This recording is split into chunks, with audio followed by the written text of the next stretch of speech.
ਆਪਾਂ ਸਭੇ ਹੀ ਪਿਛਲੇ ਕੁਛ ਦਿਨਾਂ ਤੋਂ ਸਤਿਗੁਰੂ ਜੀ ਦੇ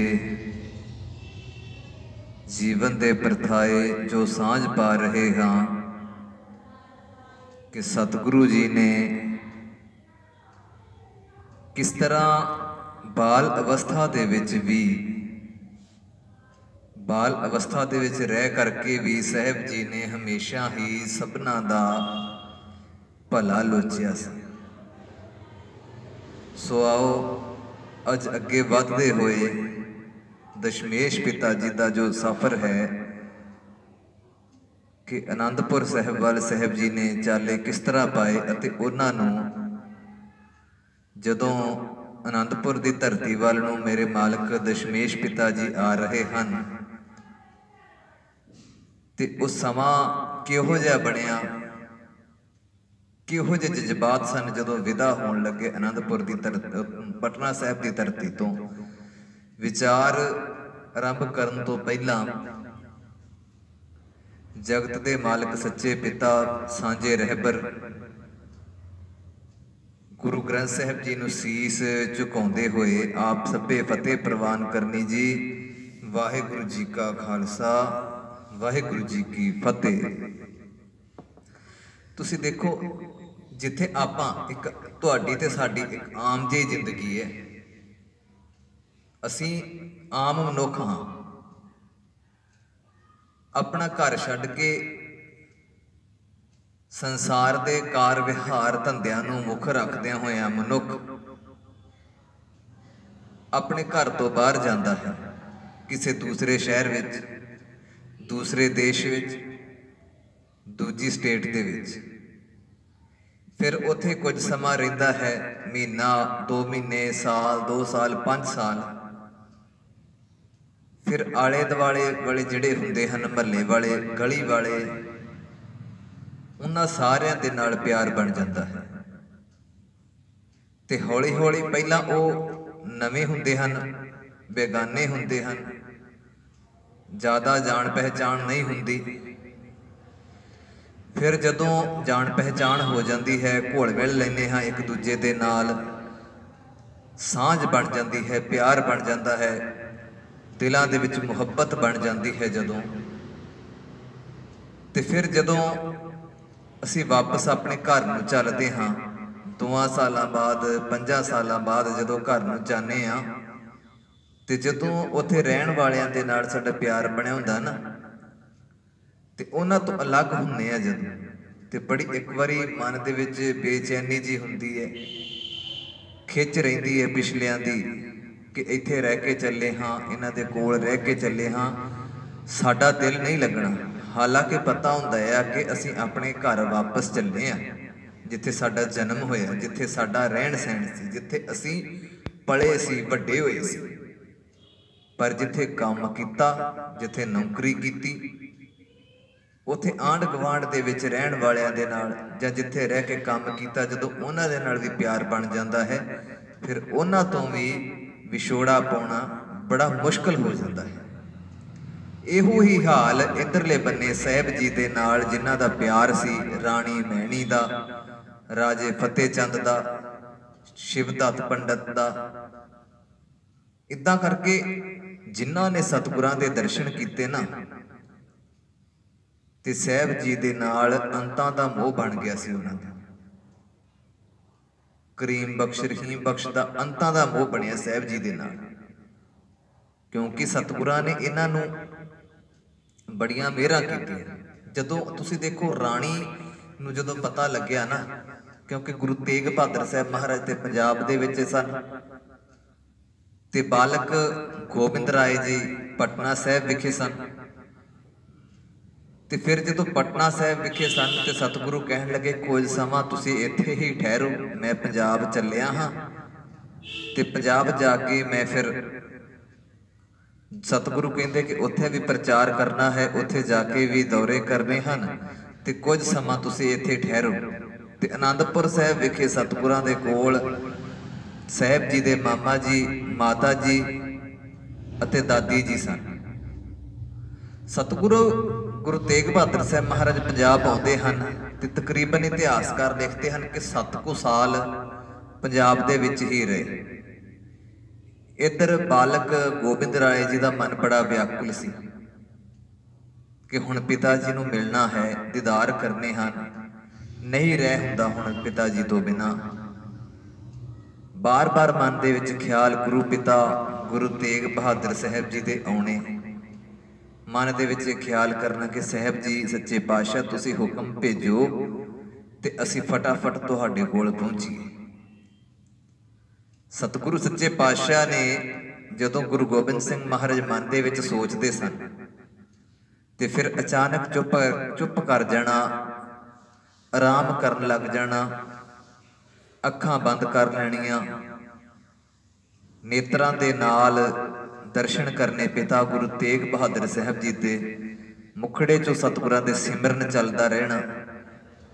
ते कुछ कु परिवार के मैंबरां ने जां संगतां ने कहना कि बालक जी की शायद तबीयत नहीं चंगी, किसी वधिया वैद कोलों दिखा लेना चाहिए है। पर मामा कृपाल चंद जी ये जानते सन, माता गुजर कौर जी भी जानते सन कि मेरा जिहड़ा पुत्र है ये हुण अपने पिता की याद दे विच जुड़िया होया है ते उन्हां दे नाल ये बचन विलास करते पे। सो वो नहीं सन घबराउंदे। माता गुजर कौर जी उन्हां दे मामा जी ये घबराउंदे नहीं सन, पर आम जिहड़ी संगत सी उन्होंने प्यार सी सतगुरां दे नाल, गुरु गोबिंद सिंह महाराज जी दे नाल प्यार सीगा उन्हां दा। इस करके उन्हां दा फिक्र बन जांदा सी, समझते सन कि सतगुरां दी किते तबीयत ना किते ढिली होवे, बिगड़ी होवे। सो इस करके इलाज किसी वधिया वैद कोलों करा लेना चाहिए। पर माता जी ने कहना नहीं, फिक्र ना करो, गुरु तेग बहादुर साहब महाराज जी का इन्हां दे सिर ते हथ है। फिर सतगुरु सच्चे पातशाह जी जिन्होंने आम पब्लिक संगत कह दिंदी सी कि किसी वैद नूं विखा लईए, पर अंदरूनी तौर पर मालक पिता गुरु तेग बहादुर साहब जी दे नाल जुड़ते सन। ये उन्हां दियां गल्लां हन जिहड़े कि सिमरन दे नाल, सेवा दे नाल सतगुरां दियां खुशियां पाउंदे, जिहड़े शंके नहीं करते गुरु दे सिमरन ते, जिहड़े शंके नहीं करते वाहिगुरु दे जाप ते। ते सतगुरु सच्चे पातशाह जी जदों मन च सोचते सन ते पिता जी ने सुनेहा भेजिया कि जिहड़े मेरा पुत्र गोबिंद राय, माता जी उहदे अते होर जिहड़े संगी साथी भैन भरा हन जिहड़े आनंदपुर साहिब विखे रहिंदे हन, पटना साहिब विखे जिहड़े रहिंदे हन, वो आनंदपुर साहिब विखे पहुंच जाण। ते मालक गोबिंद राय जी ने जो यह सुनेहा मिलिया तो बड़े खुशियां मन दे विच कीतियां। मन बड़ा लुटियां पावे कि हुण पिता जी दे कोल चले जाना है। हौली हौली ये गल पूरे पटने शहर विच फैल गई। ते चेते रखियो जिहड़े नाल संगी साथी सन, जिहड़े रोजाना साहिब जी का दर्शन करते सन, फिर उन्हां तो रह नहीं होया। जदों ये गल राणी नूं मैणी नूं पता लगी, राजा फतेह चंद नूं पता लगी ना कि अगे तो असीं रोजाना इस बालक के गोबिंद राय के दर्शन करते सन ते हुण सानूं दर्शन नहीं जे होणे। अखां दे विचों नैना चों नीर वगदे सन राणी दे। पहुंच गई सतगुरां दे दरबार च, कहण लगी गोबिंद राय, हाथ जोड़े सतगुरां दे सामने, कहण लगी गोबिंद राय की गलती हो गई साडे कोल कि सानू इस तरह रोंदियां नूं, विलकदियां नूं, कलपदियां नूं छड्ड के क्यों चले।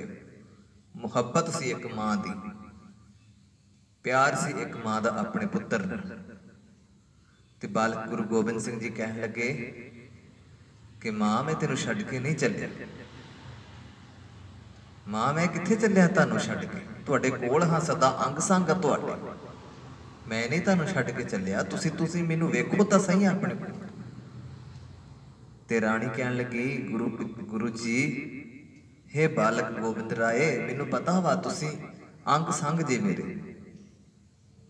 पर फिर भी जो रोजाना तुहाडे दर्शन कर लैंदी सी, रोजाना तुहानूं गलवकड़ी च लै लेना, रोजाना तुहाडी मैं सेवा विच हाजिर हुंदी सी, वो किदां होवांगी, मेरे तो नहीं रह होवेगा। राणी गुरु गोबिंद सिंह महाराज जी नूं इस तरह प्यार करती सी जिस तरह के असल मां करदी हुंदी है, सकी मां करदी है। राणी का प्यार ही गुरु गोबिंद सिंह महाराज जी दे नाल इन्ना ज़्यादा बन गया सी साहिब कहते हैं कि तू मेरी मां है तो मैं तेरा पुत्र हाँ, पर मैं तानू रोण नहीं दवांगा। यही हाल उधर राजे फतेह चंद दा सी। जदों राणी मैणी साहिब जी दे नाल गल्लां करदी पई सी, बेनतियां करदी पई सी, ते राजा फतेह चंद भी हाथ जोड़ के खड़िया सी। ते गुरु पिता दशमेश पिता जी कहन लगे कि क्यों फिक्र करदे हो, किहड़ी गल तो फिक्र करदे हो, मैनू याद करियो, मैं हमेशा तुहाडे कोल हाजिर होवांगा। मन कारण तुसीं मैनू वेखियो, मैं तुहाडे तो एक पल लई भी दूर नहीं होवांगा। जान लग्या सतगुरां ने फिर अपनी एक किरपान, एक कटार ते एक पोशाक भेंट कर दी राणी मैणी।